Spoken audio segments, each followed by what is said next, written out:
52 અઠવાડિયા અને 52 આદતો જે બદલશે તમારું જીવન. દર અઠવાડિયે હેપીએસ્ટ હેલ્થ પર અમે એક આદત વિશે વાત કરીશું. જો તમે તેને તમારા જીવનમાં ઉતારશો તો 1 વર્ષમાં તમે વધુ સ્વસ્થ બનશો. આજની એટલે કે 18મી આદત છે તમારા મગજને વાયુ પ્રદૂષણથી બચાવો. વાયુ પ્રદૂષણ ફક્ત ફેફસા કે હૃદય માટે જ સમસ્યા નથી. લાંબા સમય સુધી તેના સંપર્કમાં રહેવાથી મગજને પણ નુકસાન થઈ શકે છે.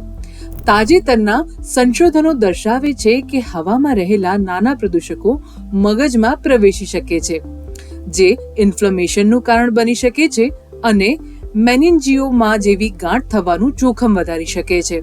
આથી સ્વચ્છ હવામાં શ્વાસ લેવાની આદત આપણા રોજિંદા સ્વાસ્થ્યનો જરૂરી ભાગ હોવો જોઈએ.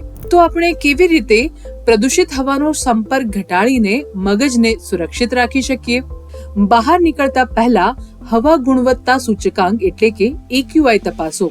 જો આ સૂચકાંક અત્યંત ખરાબ સ્તર પર હોય તો બહારની પ્રવૃત્તિને મર્યાદિત કરવાનો પ્રયાસ કરો.